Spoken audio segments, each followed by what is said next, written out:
Compatriotes, depuis le même jour, nous te mettons dans tête pays. Moi, te prends engagement pour me bataille sans prendre souffle pour conditionner la vie peuple haïtien améliorer. Et chaque jour, c'est avec un pile de détermination, nous avançons dans mettre en place tous les outils qui sont nécessaires pour faire changement venir en réalité dans la vie de chaque Haïtien. Je t'attendais ça, qu'on a organisé pendant 2 jours sous de l'eau avec assainissement. L'important en pile dans le rêve moi gain pour tout Haïtien vivre avec dignité. C'est un droit que nous tous gagnons pour nous avoir accès tout le temps à de l'eau potable qui ne peut pas faire nous malades. C'est un droit que nous tous gagnons pour nous vivre dans un environnement sain. Et c'est un devoir que moi gagne pour me batailler, pour me créer des conditions pour nous jouir de tout droit nous. Oui, l'État a un devoir pour le servir nous de l'eau propre, potable. Il a un devoir pour le garantir pour chaque citoyen un environnement qui permet de vivre tant que monde. C'est pour me créer l'état de droit ça que nous te mettons sous pouvoir. Et m'a continuer à goumer chaque jour avec plus force pour tout le monde qui a joindre tout ça yo gain droit tant que ça fait dans toute société. C'est ça qui fait tout alors que l'État haïtien a investi seulement 6 millions de gouttes dans ce secteur.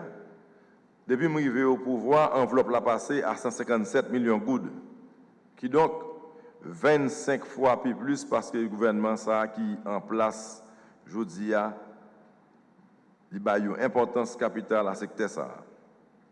Jean, moi, toujours dit, ce n'est pas possible pour en 2012, la majorité des peuples haïtiens pas qu'à boire un bon de l'eau potable.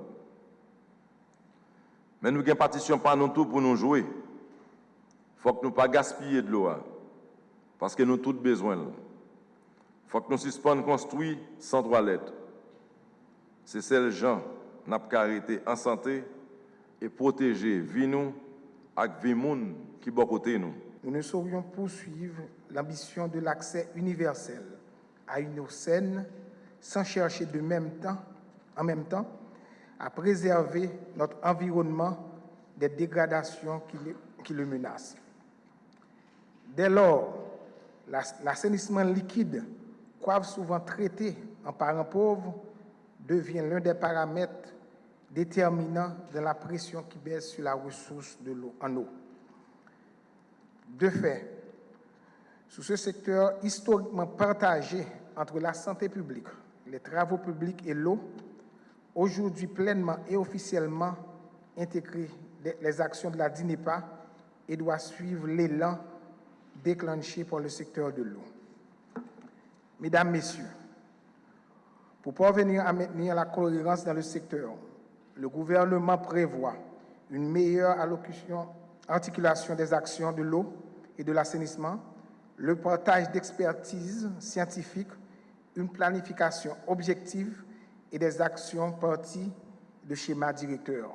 L'année 2013, déjà proclamée année internationale de la coopération dans le domaine de l'eau par l'Assemblée générale des Nations unies, se veut un nouveau tournant dans le secteur de l'eau potable et de l'assainissement en Haïti en vue de continuer à tendre vers les objectifs du militaire pour le développement. Haïti, si l'on se réfère au rapport conjoint produit cette année par l'OMS et l'UNICEF sur les progrès réalisés en termes de couverture en eau potable et assainissement, c'est 31% de la population haïtienne qui n'a pas accès à une source améliorée et 83% de la population n'ont pas accès à des installations d'assainissement améliorées. Les défis à relever sont encore de taille et plus importants encore sur les plans de l'assainissement et du changement de comportement. Cependant, nous sommes pleinement confiants du support dont continuera à témoigner l'État haïtien au secteur eau potable et assainissement, de l'appui requis des bailleurs de fonds et de la communauté internationale, d'une meilleure implication du secteur privé dans les investissements et la gestion des systèmes, et aussi dans l'implication de la société civile et des citoyens du pays pour relever ensemble ces défis. Je terminerai mes propos en adressant mes remerciements à son Excellence Michel Joseph Martelly, président de la République, l'initiateur de ces débats,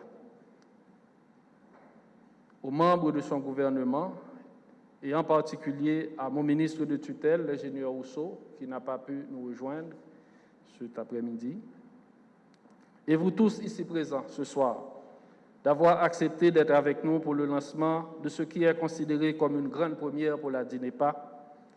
Nous formulons tous le vœu que ces échanges